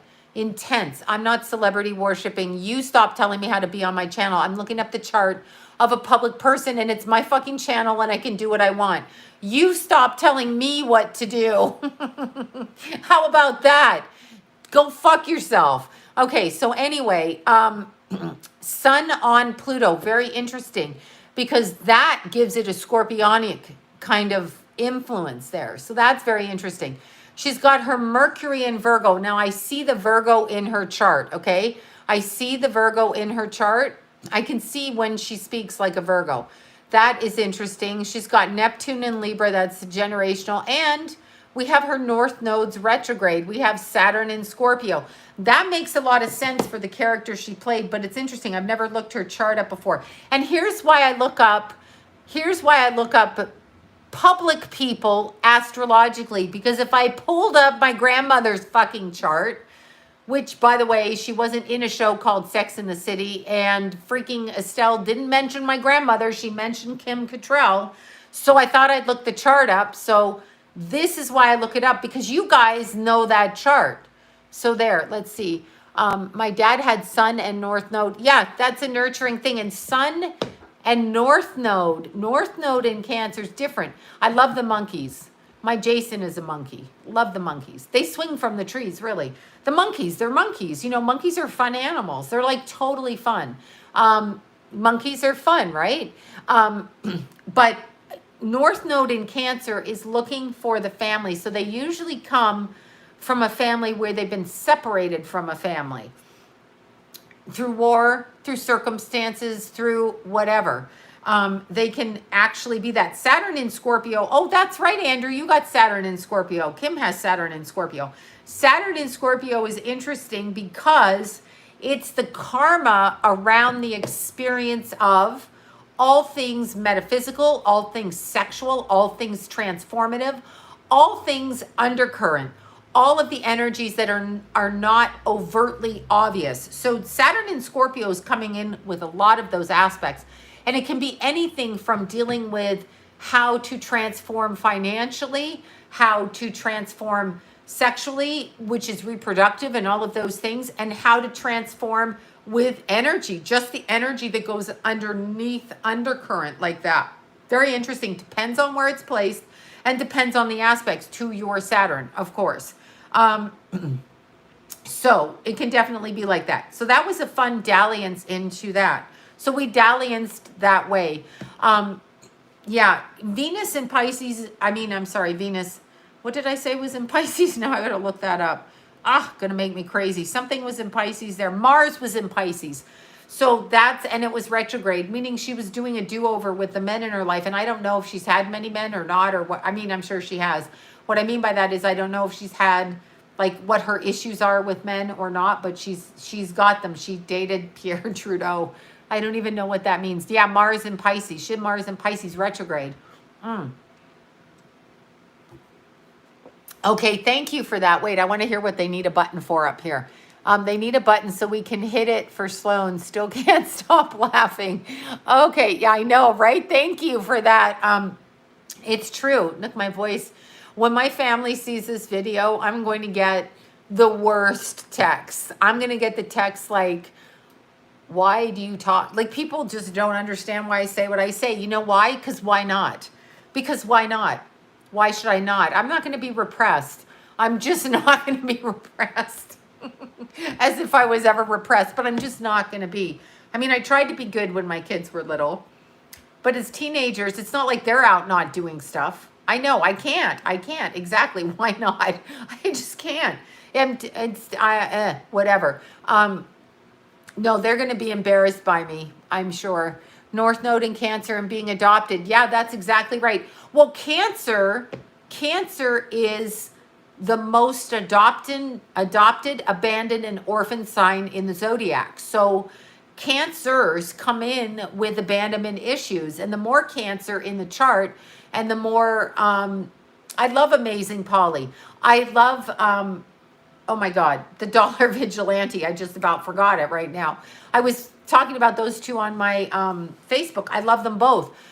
There's tons of people I love. I really like the Dollar Vigilantes video on the 2012 Olympic Games. My nails are stick on Post-its. I Post-it nails. My toes, I had nice black polish on them. And then I ran right into the carpet in the bathroom and I had to take it off. I was like, this is so aggravating.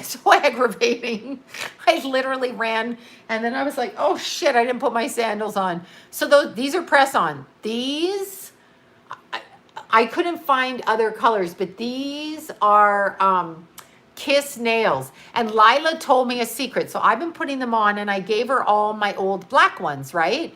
Her Mars is trying your Mars. I know. See, I know. Andrew's doing the charts. Thank you, Andrew. And I meant to say that's my character. I think it is my character now. I think I am that woman. I think I am Kim Cattrall's character. I think that's who I am in my 50s. Oh my God, I'm that person. I'm that one. Okay, so anyway, back to nails. So Lila, I gave her, when she was over here, when we went on our little poppy adventure, I gave her all my old black nails, the ones that didn't fit, like the little teeny ones. And she's like, she's looking at them and they come with a little piece of paper on the inside, right? They come with a little piece of paper and you look at them. So I didn't even know this, but I just look at them to make sure they're the same for my nails, right? She looks at them and she goes, oh, this one's number. So the little piece of plastic that sticks out has a number on it. That's how you know if they match. Like, who the hell puts those little numbers on them? Anyway, Lila made her own whole set of nails out of all the nails I left behind. These are Kiss press-on. They're like no more than $12, depending on which ones you get. That's what I'm doing. So she's nails. Lila told me nails are her life. When she was a baby, I love her so much. I hope she doesn't listen to this. Because it's going to disturb her. Anyway, when she was a baby, a little teeny tiny sweet little baby, 2 years old, right? I have my long fingernails on. She comes sit beside me on the couch and she would bite my fingernails. She loved fake nails, like no joke. It's been her life. I took her to get little manicures. She got little acrylics. She got in trouble in preschool for wearing the press-on nails. She's into the nails. These are Kiss press-on nails. You see she has Mercury. Oh shit, I just missed that. I press them on and then when they fall off, I glue them. That's what I do. Like when I go hiking long distance, I will glue them on, but they literally, you can pick them off with, your nail file, your eyebrow things. Thank you, Tracy. That's what you can do. But anyway, they're Kiss press-on nails. Look at these. I found red. I'm not a fan of red, but these are okay. Yes, exactly. Super glue to the rescue. I got a bunch. Lila absconded with some. The neighbor got some. She wants to be a manicurist. She literally would sit and suck on my nails when she was a baby. And it was so sweet. I loved her so much. She would hold my hand and she was always touching my nails. It's just the cutest little thing. And Mommy Kenna has really great nails. So Lila loves her nails. Loves her nails. Yes, I'm getting to the birthday part. Okay, so the birthday part, when a whole family is born on the same day, different months. So like 22, 22, 22, which was the question, the number holds a numerological value. So it holds a value to the number. Depending on the month, the day, and the year, it's going to be different for each person, but 22 is a master number. So 22... Do I like the rabbits in real life or the rabbits in Chinese astrology? I do like rabbits in real life. They're my friends. But the number 22 is a master number. So what I would say that means, without looking at every single birthday throughout the thing, is I would say the number 22 means that maybe you're not living up to your potential on some level. Each of the birthdays has a potential that they're not recognizing. So I feel like, I'm still laughing, I know. I feel like the number 22 in each month is going to carry with it a different outcome because you're going to add all the way up. However, 22 is a master number. 11's a master number, 22 and 33. Usually they don't recognize their own potential. So that's what I would say with it. But it's interesting, you're all born on 22. So that's very prominent through your family. That's very, very prominent. So that will probably be also exit date, 22, 20, birthing at 22 and out at 22. Okay, you guys, I've just talked myself into a coma. Yes, I did. It's time for me to eat some candy before bed so I can rev myself up again. Okay, Corey Feldman has 22 necklaces. Yeah, I don't even know what that means. Aw, cute. I know. So cute. Oh, that's sad. See, I'm a Cancer. Your mom died early. That's exactly what I mean. Orphaned or abandoned. I am going to eat candy. I'm sorry. It's going to happen. It really is. December 21. I feel like I'm split. Okay. Cancer, Moon, Capricorn. Blah, blah, blah. Okay. Wait. Okay. Veronica. There you are, Veronica. Is that Veronica? Veronica, I know. Veronica, go use your vibrators. I'm going to go eat candy first because I have that addiction too. I don't really have a sex addiction. I wish I had a sex addiction. Okay, I'm over it. Ooh, chocolate cake. That sounds even better. I'm about to eat a cookie. Cookies are good too. See, you can't even get to the store to do a night run. Like what I like to do in the middle of the night is hit a store, buy a little cake, scrape off all the icing, add some whipped cream to it, and eat that. Okay, that was fun, but I can't even do that anymore. Not all the time, just like once a month or something. That was a fun thing. Yes, I'm coming back tomorrow, but where I won't be in, thank you guys for listening. You know what? I want it vanilla and coconut. I'm down for any cake right now. Okay, so I just missed that one. Okay, so what I wanted to say, I'm like, I went off on a total tirade, totally. Okay, so Saturday night, I will not be here because I will be on an adventure and I will be somewhere in the middle of the morning, night, wherever. So I won't be here then, but tomorrow night I will be here, there. All right, you guys, I'm literally going to eat candy. Lemon cake sounds so good. See, but it's so late. I'm going to have to go drive through In-N-Out and get French fries and a milkshake. And I'm trying to lose 6 more pounds. And all I can think about is how do I get to In-N-Out Burger to pack on? How do I do that? I don't even have cookie dough. I'd be eating it raw. I don't even have that shit. Oh, I have bread. Oh, yeah, I'm not eating bread anymore. But I could eat candy. Okay, dieter's tea. Yeah.